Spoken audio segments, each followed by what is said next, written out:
형제 사랑하기를 계속하고 손님 대접하기를 잊지 말라. 이로써 부지 중에 천사들을 대접한 이들이 있었느니라. 너희도 함께 갇힌 것 같이 갇힌 자를 생각하고 너희도 몸을 가져선적 학대받는 자를 생각하라. 모든 사람은 결혼을 기이 여기고 침소를 더럽히지 않게 하라. 음행하는 자들과 간음하는 자들을 하나님이 심판하시리라. 돈을 사랑하지 말고 있는 바를 족한 줄로 알라. 그가 친히 말씀하시기를 내가 결코 너희를 버리지 아니하고 너희를 떠나지 아니하리라 하셨느니라. 그러므로 우리가 담대히 말하되 주는 나를 돕는 이시니 내가 무서워하지 아니하겠노라. 사람이 내게 어찌하리요 하노라. 하나님의 말씀을 너희에게 일러주고 너희를 인도하던 자들을 생각하며 그들의 행실의 결말을 주의하여 보고 그들의 믿음을 본받으라. 예수 그리스도는 어제나 오늘이나 영원토록 동일하시니라. 여러 가지 다른 교훈에 끌리지 말라. 마음은 은혜로서 굳게 함이 아름답고 음식으로서 할 것이 아니니 음식으로 말미암아 행한 자는 유익을 얻지 못하였느니라. 여기 이제 13장에 성경 가지고 계신 분들은 표제가 어떻게 되어 있습니까? 하나님이 기뻐하시는 제사. 예, 하나님이 기뻐하시는 제사입니다. 그래서 우리가 12장에서는 하나님의 징계, 그 다음에 징계함을 받지 못했을 때 임할 그 심판, 하나님께서 그걸 우리에게 충분히 이야기해 주셨습니다. 그런 다음에 이제 우리 보고 그러면 그리스도인들은 어떻게 살아야 되느냐, 이제 이걸 13장에서 이야기해 주십니다. 그래서 제사가 우리가 고르반에서 가까이 가다 이 뜻이란 말이에요. 그래서 우리 인간은 하나님 앞에 제사를 지내는 이유가 하나님 앞에 우리가 서면 우리는 어떤 존재인 거예요? 예, 죄인으로서 심판받기에 합당한 존재란 말이에요. 그러니까 우리는 하나님 앞에 갈 때 반드시 뭘 들고 가야 됩니까? 예, 그 짐승의 피를 들고 가야만 되는 거예요. 그래서 제사를 딱 지낸다고 딱 생각을 하면은 나는 죽음 마땅한 자구나. 내 스스로가 겸비해진단 말이에요. 겸비해지면서 이 짐승의 피로 말미암아서 하나님께서 나를 잠시 용납하시는구나 하면서 우리는 만나진단 말이에요. 그래서 구약 성경에서 하나님 앞에 나올 때는 빈손으로 오지 말라 한단 말이에요. 그걸 뭐 돈을 들고 오라 이런 뜻이 아니죠. 이제 구약에서는 이 세상을 가지고 비유로 보여주시니까 그렇게도 보여지겠지만 오늘날 우리에게는 하나님 앞에 갈 때는 반드시 피를 들고 가야 되는데 우리는 오늘날 누구의 피가 있습니까? 예, 예수 그리스도의 피가 있더라는 거예요. 그래서 구약에는 매번 죄를 지을 때마다 이제 제사를 지냈는데 신약에서는 영원하신 그 하나님 인간으로 오신 그 예수님이 단번에 우리의 죄를 전부 다 속했단 말이에요. 그래서 세례 요한이 예수님이 세례받고 그 다음날 보라 세상 죄를 짊어지고 가는 하나님의 어린 양이로다. 그래서 우리는 하나님 앞에 갈 때는 반드시 예수 그리스도의 보혈을 의지해서 간단 말이에요. 그래야만 우리는 하나님 앞에 갈 수가 있어요. 기도를 딱 하려고 하는데 내 마음에는 지난날 지은 죄들이 또 생각이 난단 말이에요. 이런 죄를 지었는데 하나님 내 기도 들어주실까? 내 아픈 몸 회복시켜 주실까? 내가 이렇게 살아왔는데 늘 이 마음이 딱 있기 때문에 그럴 때 우리는 뭘 내비친다고요?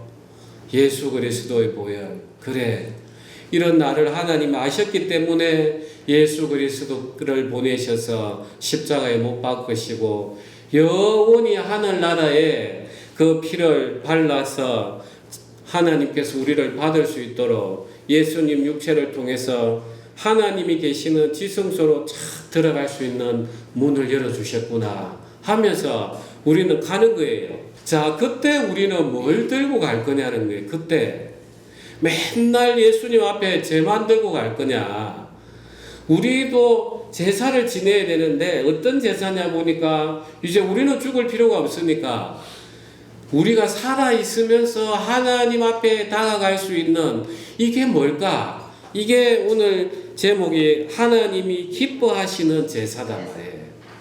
그래서 우리는 하나님 앞에 가기는 가는데 맨날 죄를 지어가지고 주님 오늘도 이런 죄를 지었습니다. 죄를 지었습니다. 하나님 기뻐하시지 않는단 말이에요. 하나님께서는 우리의 죄를 이렇게 다 용서하신 이유는 그 사랑을 통해서 우리가 변화돼서 정말 예수님처럼 살아가는 그 산제사가 되기를 원하신단 말이에요.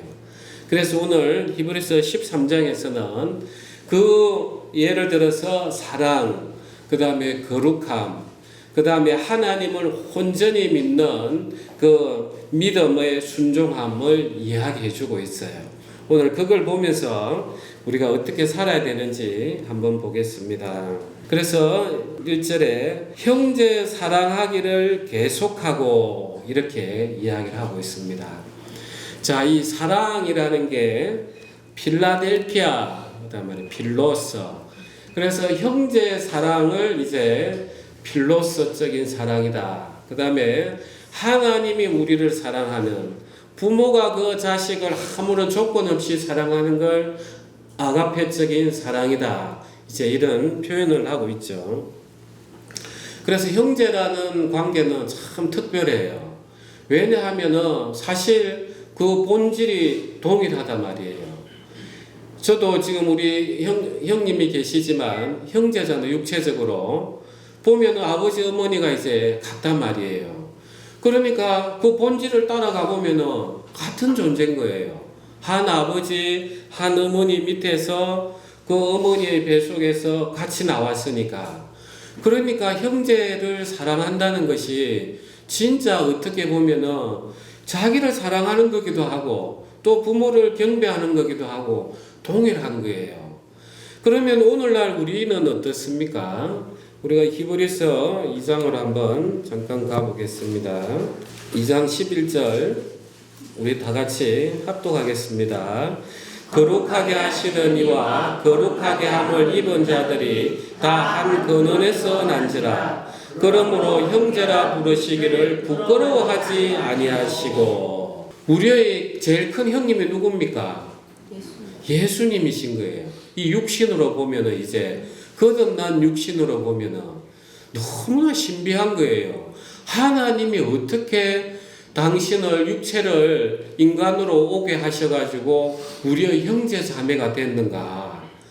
이제 아버지를 기준으로 하면 하나님 아버지가 계시고 거기에 그 아버지의 사랑으로 보낸 분이 예수 그리스도다 말이에요. 그 예수 그리스도의 사랑으로 말미암아 우리가 또 나왔으니까 아버지를 기준으로 하면은 예수님하고 우리랑 한 형제가 돼버린 거예요. 너무나 신비한 거예요. 도대체 어떻게 이런 일이 일어날 수 있는가? 이 필로서적인 사랑을 보여주는 게 대표적인 게 다윗과 요나단입니다. 우리가 사무엘하 1장을 한번 보겠습니다. 1장 26절 464페이지 우리 찾으셨으면 다 같이 합독하겠습니다. 내 형 요나단이여 내가 그대를 애통함은 그대는 내게 심히 아름다움이라. 그대가 나를 사랑함이 기이하여 여인의 사랑보다 더하였도다. 참 특별한 사랑이에요. 기이하다. 너무나 특별해서 남녀 간의 사랑하고도 다르더라는 거예요. 그래서 이걸 신앙이 되지 않은 세상에서는 막 이걸 뭐 비난을 하고 이러는데 참 안타까운 거죠. 하나님이 전하시고자 하는 본질은 전혀 모르는 채 왜 기이한지 한번 생각해 봅시다. 이때는 어느 시대 때입니까? 이제 사울이 다윗을 죽이려고 했던 시대단 말이에요. 그러면은 이 요나단은 누구 아들입니까? 사울의 아들이단 말이에요. 그러면은 당연히 다윗이 죽어야만이 누가 왕이 됩니까? 이 요나단이 왕이 된단 말이에요. 그런데 요나단은 자기의 목숨을 걸고 다윗을 살리려고 그 아버지 사울에게 다윗을 무고함을 이야기해요. 그러니까 너무나 신비한 거예요. 정말 자기가 왕 될 수 있는 자리를 자기는 버려버리고 저 왕조와는 아무런 관련이 없는 다윗에게 자기의 왕위를 넘기려고 하는, 정말 자기의 생명을 버리서라도 다윗을 살리고자 하는 이 사랑이다 말이에요. 이게 바로 누구의 사랑입니까? 예수님의 사랑이신 거예요. 정말 우리는 하나님 앞에 죽어 마땅한 자다 말이에요. 그런데 오히려 예수님 당신이 오셔가지고 당신이 우리가 죽어야 될 걸 당신이 십자가에 죽으시고, 그 다음에 이제 우리가 왕이 되려고 하는데 예수님 당신이 왕된 자리에서 내려버리시고, 그게 우리가 십자가에 달릴 그 자리에 당신이 계시면서 우리를 형제로 세우시는 사랑이다 말이에요. 너무나 기이한 사랑이에요. 그래서 천지를 창조하신 하나님이 우리 인간으로 오셔서 우리의 형제가 되셨다. 이 세상 어떤 우주 만물에서도 생각할 수 없는 사랑이다 말이에요. 너무나 기이한 사랑이에요. 그래서 우리는 형제 사랑을 하기 위해서는 이 예수님의 사랑이 바탕이 되어야만이 형제 사랑으로 흘러갈 수가 있어요. 다시 히브리서 돌아가겠습니다. 2절에 손님 대접하기를 잊지 말라. 이로써 부지 중에 천사들을 대접한 이들이 있었느니라. 너희도 함께 갇힌 것 같이 갇힌 자를 생각하고 너희도 몸을 가졌은즉 학대받는 자를 생각하라. 자, 이 시기를 한번 생각을 해봅시다. 클라우디우스 황제 때 로마에 큰 칙령이 내렸습니다. 모든 유대인들은 이제 다 내보냄을 당했습니다. 그리고 이제 유대인들로부터 이 유대 그리스도인 기독교를 믿는 사람들은 철저하게 이제 핍박을 당했습니다. 그러니까 이 유대 그리스도인, 유대인이었다가 예수님을 믿게 된 이 유대 그리스도인들은 이중에 이제 핍박을 받게 되는 거예요. 그러니까 이제 예수를 믿는 사람에 대해서는 십자가를 걸어보라 하기도 하고, 또 감옥에도 들어가고 매 채찍질도 맞고, 그 다음에 십자가 형틀에서 순교도 당하고, 길에 밤 어두운데 거기에 기름칠을 해가지고 거기에 불을 붙여서 가로등을 만들고 사자를 몇 날이나 굶겨가지고 그 사자밥이 되게 하고, 이런 시대였단 말이에요. 그러니까 이때 형제 사랑을 우리가 어떻게 할 수 있겠는가 한번 잘 생각해 보십시오. 감히 이 사랑이라는 게 어떤 사랑입니까? 우리가 형제들이 고난 중에 있을 때 가장 힘이 될 게 뭐겠습니까? 이제 이걸 한번 생각해 보라는 거예요. 그러면서 손님 대접하기를 잊지 말라. 이로써 부지 중에 천사들을 대접한 이들이 있었느니라. 자, 이 형제 자매를 사랑하는 것이 어떤 것인지 지금 이 히브리서 기자는 이야기해 주고 있어요.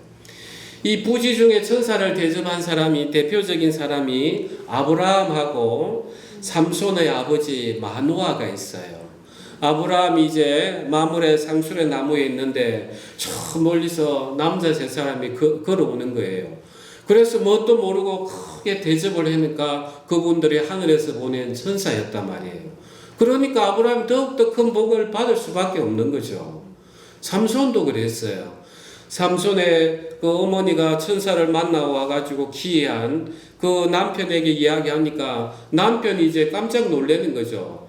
그래서 그 남편 마노아가 이제 진짜 한 번 더 나주십시오. 나타나시니까 거기에 막 대접을 했단 말이에요. 그러니까 또 그 가정이 그렇게 큰 쓰임을 받았어요. 그래서 우리는 옛날에는 내가 누구를 대접했는데 이게 누군지도 몰랐는데 천사였더란 말이에요. 그러면 오늘날은 어떻게 되는지 우리 마태복음 한번 가겠습니다. 25장 34절. 그때에 임금이 그 오른편에 있는 자들에게 이르시되 내 아버지께 복받을 자들이여 나와 창세로부터 너희를 위하여 예비된 나라를 상속받으라. 내가 줄일 때 너희가 먹을 것을 주었고 목마를 때에 마시게 하였고 나그네 되었을 때 영접하였고 헐벗었을 때 옷을 입혔고 병들었을 때 돌보았고 옥에 갇혔을 때 와서 보았느니라. 37절 우리 합독하겠습니다. 이에 의인들이 대답하여 이르되 주여 우리가 어느 때에 주께서 줄이신 것을 보고 음식을 대접하였으며 목마르신 것을 보고 마시게 하였나이까. 어느 때에 나그네 되신 것을 보고 영접하였으며 헐벗은 것을 보고 옷 입혀나이까. 어느 때에 병드신 것이나 옥에 갇힌 것을 보고 가서 배웠나이까 하리니. 40절 합독하겠습니다. 임금이 대답하여 이르시되 내가 진실로 너에게 이르노니 너희가 여기 내 형제 중에 지극히 작은 자 하나에게 한 것이 곧 내게 한 것이니라 하시고. 자, 구약시대 때는 내가 진짜 손님을 대접을 했는데 보니까 누구였어요? 천사였어요. 그런데 지금 우리가 옆에 있는 형제 자매를 대접하는데 누구를 대접한 거예요? 예수님을 대접한 거단 말이에요. 그래서 너희는 형제 사랑하기를 계속하라. 예수님이 계셨다면은 그 형제 자매 고통받는 형제 자매들에게 가서 위로하고 진짜 헐벗었을 때 옷 입혀주고 굶주렸을 때 먹이고 주시고 안 했겠습니까? 그래서 이제 그걸 우리를 통해서 하신다는 거예요. 그러니까 지금 누가 빚을 지고 있는 겁니까? 예수님이 우리에게 육체적으로 빚을 지고 있는 거예요. 그래서 그 빚을 예수님은 어떻게 갚으시겠습니까? 우리에게 상급으로 갚으시겠다. 그러니까 형제 사랑하는 것은 결국 누구를 사랑하는 겁니까? 예수님을 사랑하는 거단 말이에요. 우리가 이 땅에서도 형제는 고난을 위해서 태어났느니라. 잠언에 이런 말씀이 있어요. 오늘날은 세상이 거꾸로 되어가지고 가족이 고통받을 때 가족에게 전화하면 됩니까? 절대 하면 안 되죠. 내 마음만 상한단 말이에요. 형제 어디 아프고 돈이 없고 한다. 그러면 딱 전화 올 때 되면 아이고 저 돈 필요하겠네. 일부러 안 받는단 말이에요. 그러면 전화한 사람도 더 마음이 상처가 된단 말이에요. 그런데 본래는 어떻게 해야 되는 거예요? 예, 형제는 고난을 위해서 태어났다. 육체도 그런데 우리는 그리스도의 사랑을 먹고 태어났단 말이에요. 그래서 형제 자매란 말이에요. 한 아버지 아래에 있기 때문에. 그래서 우리는 형제 자매들이 고통받을 때 어떻게 해야 되겠습니까? 3절에 너희도 함께 갇힌 것 같이 갇힌 자를 생각하고 너희도 몸을 가져선적 학대받는 자를 생각하라. 그때 감옥이라는 것이 어땠습니까? 그 지하에 큼큼한 곳에 햇볕도 안 드는 먹는 거 우리가 배설하는 것이나 제대로 됐습니까? 인간으로 살 수 없는 곳이었단 말이에요. 진짜 거기 있는 형제 자매들을 위해서 그 당시를 한번 생각해 보십시오. 온 교회가 모여서 기도하고 진짜 그 형제가 지금 굶주리고 있을 텐데 우리가 먹을 거 가지고 가서 우리가 대접하자. 우리가 그 형제 지금 헐벗고 있을 건데 우리가 옷을 만들어서 갖다 주자. 그리고 가서 기도하고 위로해 주자. 그러면 그들은 비록 감옥에 있다 하지만 얼마나 마음에서 주를 향한 감사와 찬양이 넘치겠습니까? 그리고 그들이 음식을 들고 가서 옷을 입고 가서 안에 있는 사람들에게 진짜 우리 하나님 믿자. 하나님의 사랑이 여기에 이르렀다. 그게 복음이란 말이에요. 아멘. 오늘날 우리 있는 형제자매들이 고통 중에 있는 분들이 많아요. 그런데 그는 그고 나는 나고 진짜 그 형제자매가 내인데 와서 부탁할까 싶어가 두려워하고 그는 예수님을 배척하는 거란 말이에요. 정말 형제자매들이 어려움 가운데 있을 때 형제님, 자매님 어떤 어려움이 있습니까? 우리 좀 같이 기도해 주겠습니다 하면서 같이 울고 무릎 꿇고 그게 사랑 아니겠습니까? 아멘. 하나님은 그 사랑을 위해서 예수님 당신이 먼저 우리를 사랑해 주셨습니다.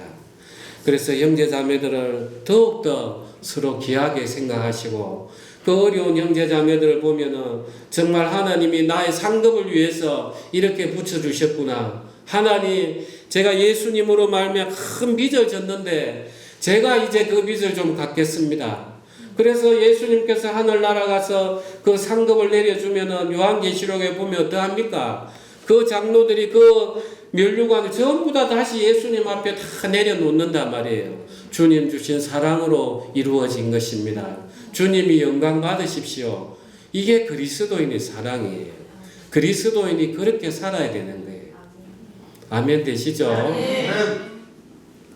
그 다음에 4절 모든 사람은 결혼을 기이 여기고 침소를 더럽히지 않게 하라. 음행하는 자들과 간음하는 자들을 하나님이 심판하시리라. 이제 여기서부터는 거룩한 삶에 대해서 이야기합니다. 성경에는 보면은 참 특별한 이야기들이 많이 있어요. 우리가 거룩하다, 코데시, 구별되다는 뜻이에요. 구별된. 세상과는 구별된, 그게 이제 거룩이에요. 내가 목욕을 깨끗하게 해서 때 하나 없이 이런 게 아니라 정말 저는 진짜 세상이 감당할 수 없는 사람이구나. 이게 거룩이단 말이에요. 그런데 거룩한 삶에 딱 이야기가 나오면 늘 나오는 게 결혼을 기이 여기고 침소를 더럽히지 않게 하라. 음행하는 자들과 간음하는 자들을 하나님이 심판하시리라. 음행에 대한, 간음에 대한 이야기가 나와요. 성경에 보면은 이 부분은 특별합니다. 하와와 아담이 결혼을 했죠. 하나님이 맺어줬어요. 그러면은 이 결혼이라는 게 뭡니까? 육체적으로는 결혼을 하고 나면은 여자는 남자의 씨를 받아야 되고 남자는 그 자기 배우자에 된 부인에게 그 씨를 뿌려야 된단 말이에요. 그게 이제 결혼의 언약이란 말이에요. 그런데 남자가 다른 여자에게 씨를 뿌리고 여자가 다른 남자의 씨를 받으면 그게 간음이고 음행이란 말이에요. 결혼의 관계가 깨져버린단 말이에요. 왜 성경에서는 죄도 다 많은데 이 간음에 대해서 이렇게 많이 이야기하는가? 우리는 잘 살펴봐야 돼요. 자, 아담은 하나님하고 언약적인 관계를 맺었습니다. 너는 선악을 알게 하는 나무의 열매를 먹지 말라. 그런 다음에 이제 아담이 누구와 결혼을 했습니까? 하와와 결혼을 했어요. 결혼이라는 게 뭐죠? 니수인해서 둘이 하나가 돼서 남자의 신분으로 상승한다. 이거단 말이에요. 하와는 하나님하고 아무런 관계가 없었어요. 아담으로부터 나왔으니까. 그런데 결혼을 함으로써 아담하고 한 몸이 돼서 이제 하나님하고 하나의 관계가 됐단 말이에요. 그게 결혼이에요. 그래서 이제 하나님께서 아담에게 너는 내 말만 믿어야 돼. 이렇게 이야기를 했는데 이 사단이 이 하와를 공격한 게 참 이유가 있는 거예요. 영적으로. 이 하와는 남자의 씨만 받아야 되듯이 하나님의 말씀만 받아야 되는데 누구 이야기를 받았어요? 사단 이야기를 자기 마음에 받았단 말이에요. 그걸 아담은 옆에서 지켜보고 같이 거기에 참여한 거예요. 그러니까 하와를 내세운 것도 참 의미가 있는 거예요. 간음의 어떤 본질을 보여주는 거예요. 그래서 그걸 딱 받아들이니까 결혼은 육체적인 관계를 통해서 언약 공동체가 남녀의 결합 공동체가 무너져 버리는데 다른 사단이 주는 말을 딱 받으니까 하나님과의 관계의 공동체가 무너져 버리는 거예요. 그래서 성경에서는 이 결혼에 대해서 하늘에 있는 영적인 간음의 육체적인 투사를 보여주는 게 이 결혼의 관계라는 거예요. 이해가 되십니까? 그래서 하나님께서는 우리 인간에게는 특별한 걸 좀 넣어 놓으셨어요. 아담이 딱 선악과를 먹고 나서 하나님 찾을 때 뭐 어떻게 했습니까? 숨었죠? 숨을 때 뭘 했습니까? 자기를 가렸단 말이에요. 자기를. 그래서 우리는 이 하체 부분에 대해서는 본질적으로 자기를 가리고 부끄러워하는 우리 속성이 우리 마음 가운데 있는 거예요. 그래서 간음을 하고 음행을 공공연히 대놓고 하면 그거는 정신병자예요.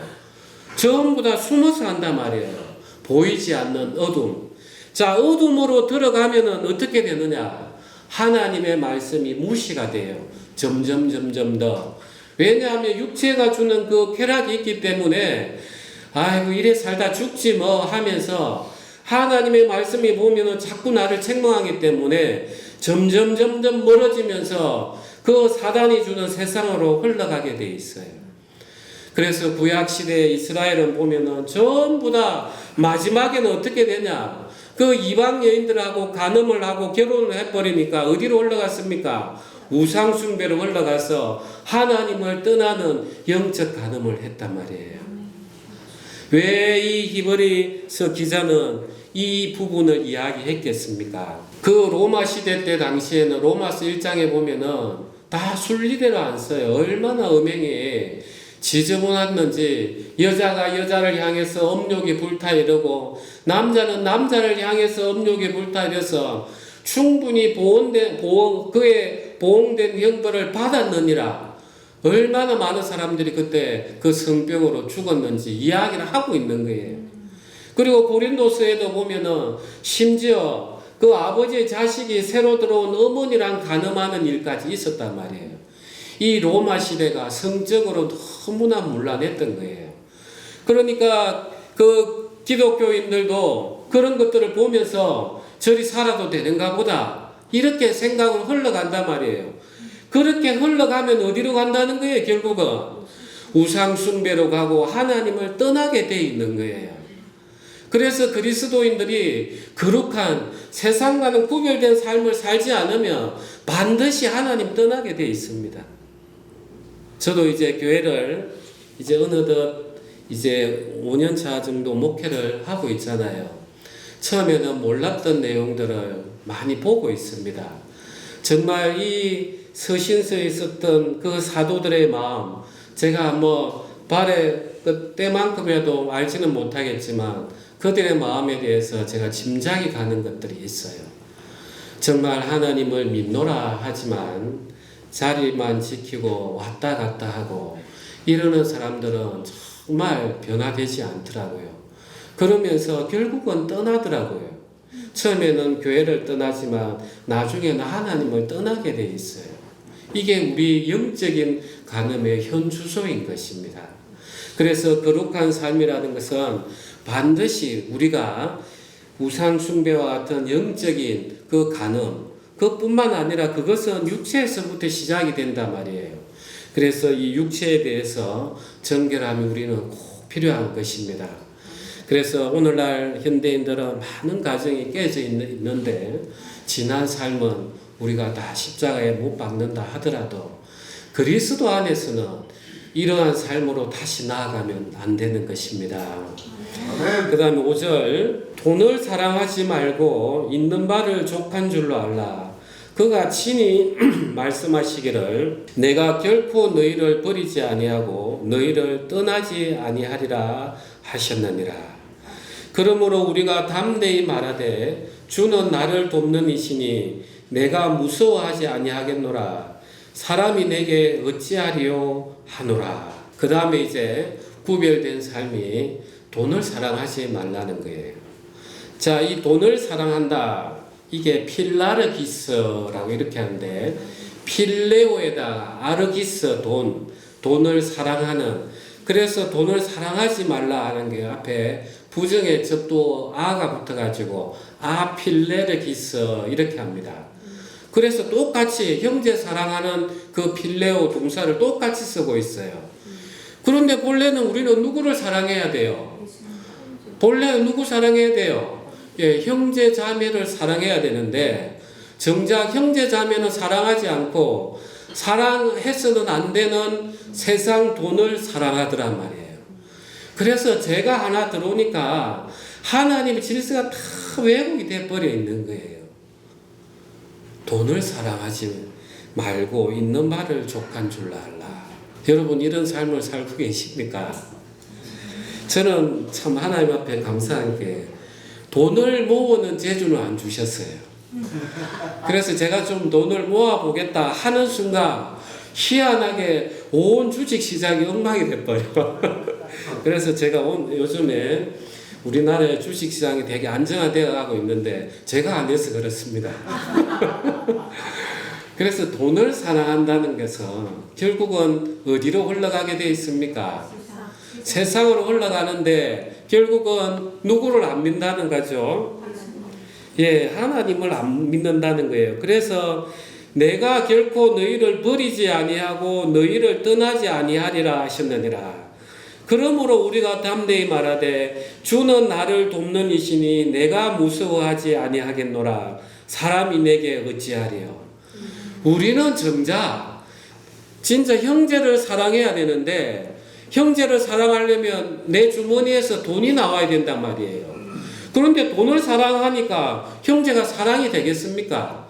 왜 내 주머니에서 돈이 안 나옵니까? 하나님이 나를 돕지 않는다. 이 생각. 하나님을 믿지 않기 때문에 내가 돈을 사랑하는 거예요. 이해가 되십니까?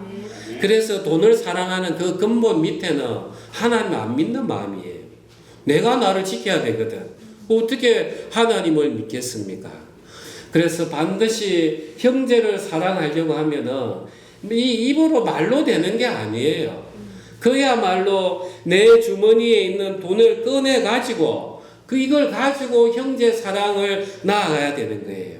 이게 진짜 나를 부인하는, 나를 희생하는 그 사랑을 이야기하고 있는 것입니다. 진짜 배가 고파서 굶주리고 있는 형제를 형제님 하나님 도와주실 겁니다. 내 기도해 주겠습니다. 이게 뭔 의미가 있냐고 야고보서에 이야기하고 있잖아요. 행함이 없는 믿음은 거짓말이죠.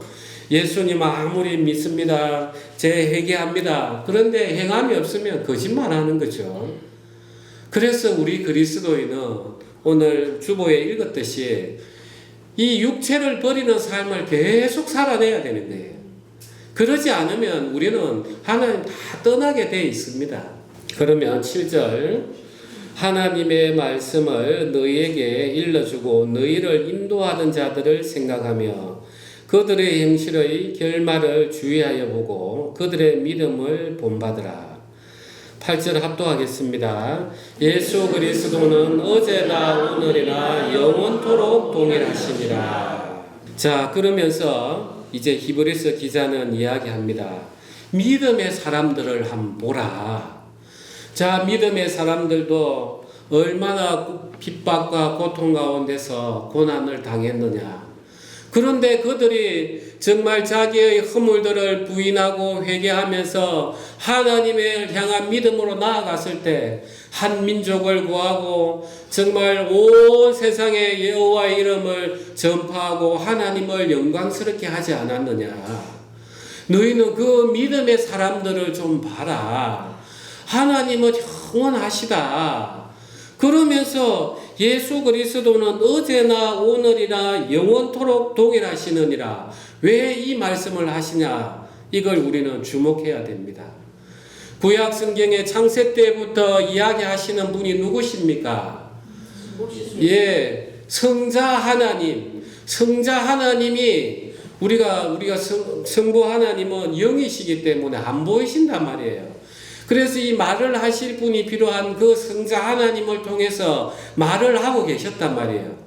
그 성자 하나님이 구약의 믿음의 선진들에게 계속해서 천사의 모양으로 오셔가지고 이야기하셨단 말이에요. 그러니까 예수님은 언제부터 이야기하고 있었습니까? 예, 창세 때부터 계속해서 이야기하고 계시는 거예요. 그러면서 이제 인간으로 오신 분이 바로 예수님이시단 말이에요. 오늘날 우리가 예수님을 믿는다는 것은 결국은 그 창세 이전부터 계시는 그 영원하신 그때부터 이야기하시는 하나님을 믿는다는 거예요. 그러면 그때 이야기하셨던 성자 하나님하고 지금 오늘날 우리에게 이야기하는 예수님이 다른 분입니까? 똑같단 말이에요. 그래서 구약 성경을 읽을 때 이걸 아브라함 이야기고 야곱의 이야기고 남의 이야기로 읽는 사람하고 야, 이게 오늘날 나를 향한 말씀이구나. 내 이야기구나. 이렇게 읽는 사람은 신앙이 천지 차이인 거예요. 그래서 성경을 읽을 때는 전부 다 누구 이야기를 읽어야 되는 거예요? 내 이야기라는 거예요. 내 이야기. 그걸 마치 구약을 역사책처럼 취급을 해버리면은 우리가 성경을 읽을 이유가 뭐가 있어요? 이미 지나간 일인데. 그래서 디모데후서 3장 15절, 16절, 17절 우리 다 같이 큰 소리로 15절부터 17절입니다. 합독하겠습니다. 또 어려서부터 성경을 알았나니 성경은 능히 너로 하여금 그리스도 예수 안에 있는 믿음으로 말미암아 구원에 이르는 지혜가 있게 하느니라. 모든 성경은 하나님의 감동으로 된 것으로 교훈과 책망과 바르게 함과 의로 교육하기에 유익하니 이는 하나님의 사람으로 온전하게 하며 모든 선한 일을 행할 능력을 갖추게 하려 함이라. 아멘 되십니까? 아멘. 그래서 성경을 읽을 때 내 이야기네, 내 이야기. 어떻게 저럴 수가 있지? 사람이 그게 내 안에 있는 죄의 이야기예요. 그러면서 하나님 죄로 가면 궁극의 결말이 이렇게 되는군요. 주님 제발 저 이렇게 살지 않게 해주십시오. 이렇게 무릎을 꿇게 하는 게 성경의 말씀이란 말이에요. 그렇게 내가 무릎을 꿇으러 가운데 세상과 구별되면서 예수 그리스도로부터 받은 사랑이 흘러나와야 우리는 그 사랑을 들고 하나님 앞에 가야 그게 산제사란 말이에요. 내가 하나님을 믿노라 하지만 세상하고 똑같이 살면서 입으로만 주여 주여. 그래서 이사야에서 보면은 누가 저 문을 좀 닫아줬으면 좋겠다. 하나님 보기에도 가증한 거예요. 우리는 이 말씀들을, 저는 이 성경을 보면 볼수록 너무 신비합니다. 어떻게 이렇게 우리의 영적인 마음의 세계를 정확하게 표현을 하고 계시는가. 진실로 하나님께서 우리 영혼을 창조하시고 우리 인생의 심령을 너무나 잘 아시는구나.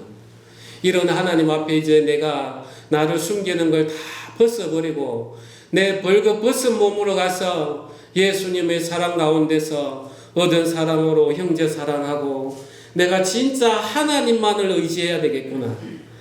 6절 우리가 히브리서 13장 6절 와서 가운데 있는 부분만 다 같이 합독하겠습니다. 제가 그럼 앞쪽은 읽고 뒤는 합독하겠습니다. 그러므로 우리가 담대히 말하되 주는 나를 돕는 이시니 내가 무엇을 무서워하지 아니하겠노라. 사람이 내게 어찌하리요. 인생 사는데 사람이 내게 어찌하겠습니까? 하나님이 계시는데 하나님 당신께서 인간으로, 죄 많은 인간으로 오셔가지고 우리를 죽기까지 사랑하셨는데 우리가 그 형제라 부르기를 감당할 수도 없는데 예수님이 우리의 맏형이 되셨습니다.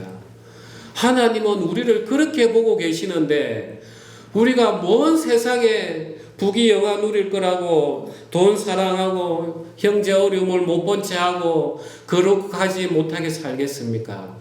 우리는 예수님을 믿는 그리스도인입니다. 오늘 이 정체성을 가지고 우리가 살아갈 수 있도록 우리 기도하겠습니다.